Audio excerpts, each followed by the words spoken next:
Ha, check me out. I'm in a Maybach. None of you cunts can ever be in a car as good as the one I am in. 100%. You know the score by now, my toasters. I'm gonna show you some shit graphs, and then I'm going to tell you the highlights of the week. It is clear to see that all I do is sing and dance on my lives is once again not quite true. My begging has by far outweighed any singing and dancing on my lives. A quick look at the total time spent begging dominates this week's time when viewed as a total, and singing and dancing on my lives is only a measly 11%, which I feel confident in saying is fucking shit.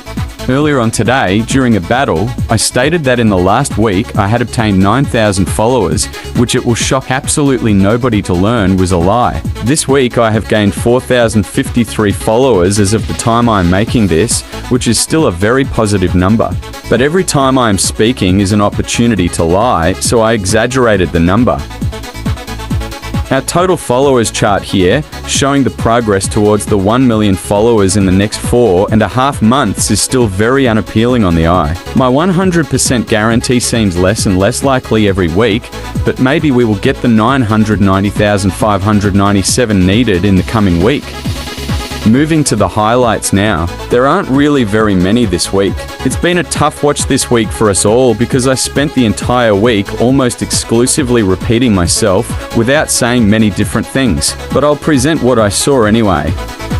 Monday morning saw me open up the beginning of my week-long repeating, where I found myself telling everyone not to type FYP and not to tap the screens and confirmed it was not my birthday.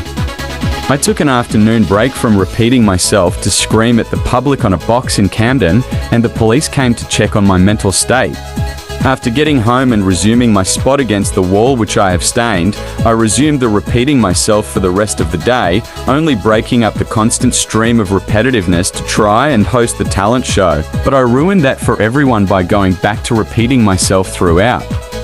Tuesday morning was dedicated solely to repeating myself, confirming the last thing I wanted was to be on the FYP, and nobody was to tap the screen, and once again confirmed on multiple occasions it was not my birthday. In scenes some may remember from last week, I gave the latter part of my morning asking all my viewers for ideas on interesting places to scream, and then ignored all of them by saying I was tired and would not be screaming in public today.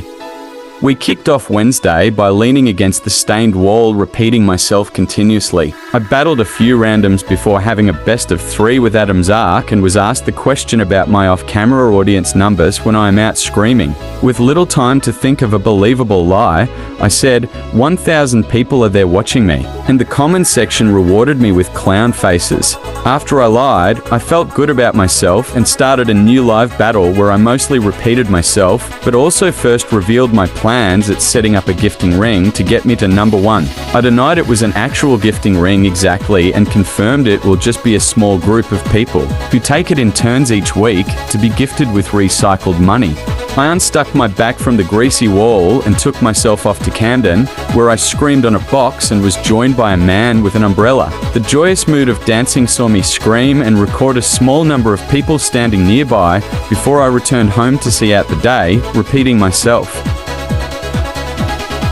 Of all of the days extremely tough viewing, Thursday was the easiest. Within my morning beg session I started out with the standard, repeating myself before the idea popped in my mind that next week I deserved to be number 1 in the weekly rankings. And with the gifting ring freshly in mind, decided to unveil a launch date of Sunday for the ring to begin.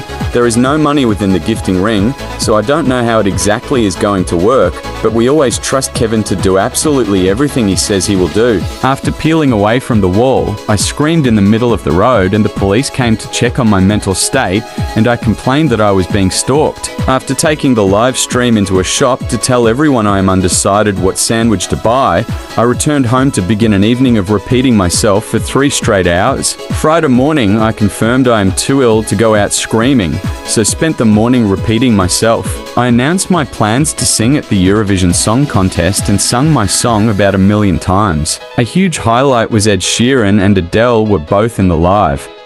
And then, my own personal favorite of the entire week was my request for someone to help make up a Swarovski ski jumper to wear next week while I go for number 1 in the rankings. He probably did something else after this, but I really couldn't be fucked watching the cunt anymore. So we'll just end it here. See you next week, my toasters.